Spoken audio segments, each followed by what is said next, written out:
and activists of 41 number ward of the Chattogram participated at the Peace and Development Rally. Meanwhile, Information and Broadcasting Minister Dr. Hassan Mahmood inaugurated the tree plantation program of Forest Division at Chattogram Shah Amanat Airport Road in the afternoon. The minister planted saplings of a Kamini and a Radhachura at the entrance of Airport Road. Forest Division officials, including Forest Conservator of Chattogram region, Bipul Krishna Das, were present at the tree plantation program organized by Chattogram Coastal Forest Division. The dengue situation in the country is getting worse day by day. The number of deaths is increasing every day, breaking previous death records. A press release of the Directorate General of Health Services said 13 more dengue patients has died in the last 24 hours. Of them, 9 died in Dhaka and 4 outside Dhaka. 1,533 patients were admitted to different hospitals across the country during the past 24 hours, while 779 dengue patients were hospitalized in Dhaka city and 754 patients were outside Dhaka. Meanwhile, no more COVID-19 death in the last 24 hours. Directorate General of Health Services in its daily statement said the country recorded 73 COVID-19 positive cases as 1,605 samples were tested in the last 24 hours. Corona infected rate was reported 4.5%. The activities of LCL container unstuffing and deliveries will be shifted outside the port next month. The activities will start in 2 sheds at 2.2 kilometers away from the gate number 4 of the port. Port authorities said under the new initiative it will be possible to deliver goods within 24 hours after containers reach the port. At the moment, it takes 5 to 7 days to release LCL cargoes. The Chattogram port delivers 4,000 to 4,500 containers daily. Approximately 10% goods comes in LCL containers. Authorities say under the new system, initially it will be possible to deliver goods on stuffing 75 to 100 containers daily. Now, international news.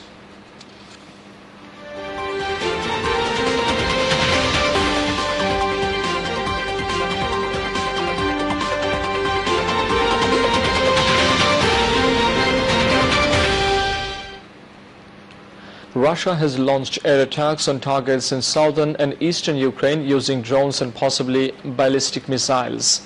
Ukraine's Air Force said the southern port of Odessa and the Mykolaiv, Donetsk, Kherson, Zaporizhia and Dnipropetrovsk regions were also threat of Russia drone attacks. Meanwhile, UN says more than 9,200 civilians have been killed in the Ukrainian conflict. Rosemary DiCarlo said at a UN Security Council meeting. The head of the Odessa region's military administration said air defense systems there were engaged in repelling several waves of Russian drone attacks. Russia may also be using ballistic weaponry to attack the regions of Poltava, Cherkasy, Dnipropetrovsk, Kharkiv and Kirovohrad, the Air Force added. Meanwhile, the bridge linking Russia to Crimea was partially reopened a day after it was attacked, the Russian government says. Condemning the attack on the bridge as an act of terrorism against a critically important transport link, Russian President Vladimir Putin did, however, vow that the Russian military would respond. The deal allowing Ukraine to safely export grain to global markets via the Black Sea expired at midnight in Istanbul after Russia refused an extension. The deadline was set when the agreement brokered by the UN and Turkey in July 2022 to avoid food shortages in vulnerable countries was last extended for 2 months in May. The Kremlin on Monday said it was exiting the deal, having complained about its implementation for months. The grain deal has ended as soon as the Russian part of the agreements are fulfilled. The Russian side will immediately return, said Kremlin spokesman Dmitry Peskov. But President Volodymyr Zelensky said Ukraine was prepared to keep exporting grain via the Black Sea despite Russia's exit from the deal. He said that no one has the right to destroy the food security of any nation, and the world has an opportunity to show Russia that it does not allow blackmail. Southern and Eastern Europe is expected to get even hotter this week, with 46 degrees Celsius forecast in Sardinia. In Greece, 1,200 children were evacuated from holiday camps as wildfires broke out, while Italian authorities have issued red alerts for 16 cities. The hottest temperature ever recorded in Europe was 48.8 degrees Celsius in Sicily in August 2021. The UN Weather Agency has said the European heat wave could continue into August, and such weather was happening more due to global warming. In the US, a heat dome over Southwest has left tens of millions of people under extreme heat warnings. Death Valley of California hit 53.9 degrees Celsius on Sunday. The hottest temperature ever reliably recorded on Earth is 56.7 degrees Celsius. Tens of thousands of people have fled their homes in southern China and Vietnam as a powerful typhoon made landfall, prompting flood warnings and the cancellation of hundreds of flights and trains.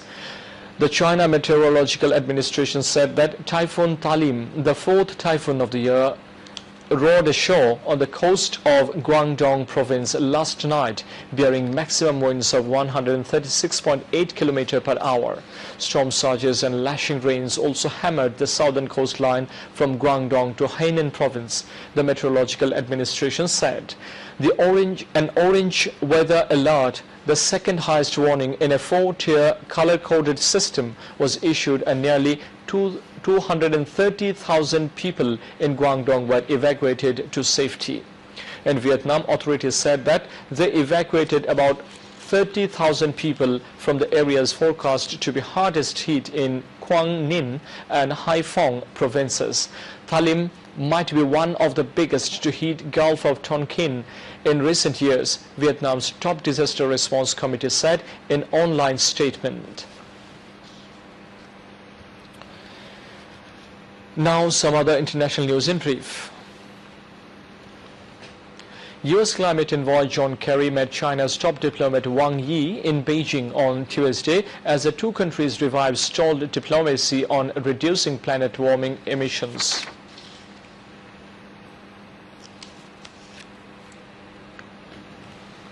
Saudi Arabia has agreed to buy Turkish drones, one of the several lucrative contracts President Recep Tayyip Erdogan secured for Turkey's struggling economy as Ankara reaps the benefits of his recent diplomatic push to repair ties with Gulf Arab powers. At a meeting of G20 finance ministers in India, the new head of the World Bank, Ajay Banga, has warned that growing divides between rich and poor nations risk deepening poverty in the developing world.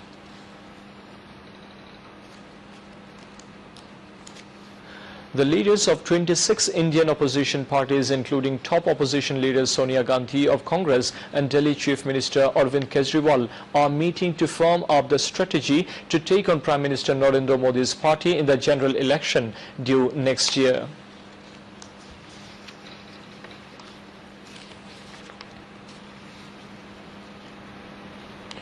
Authorities are investigating today whether a cylindrical object about the size of a small car that washed up on a remote Australian beach is space junk from a foreign rocket.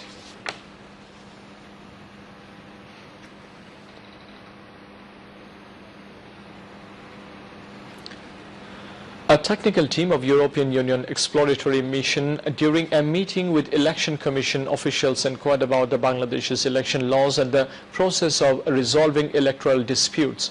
Joint Secretary level officials of the Election Commission highlighted various sides of the election law to the EU delegation at the meeting organized at the meeting room of the Chief Election Commissioner at Nirbachan Bhavan. The Election Commission organized the meeting following the demands of the EU. The four-member EU team led by Dimitra Ivanov and 2 Joint Secretaries of Election Management Branch of EC were present at the meeting. Now, news and weather.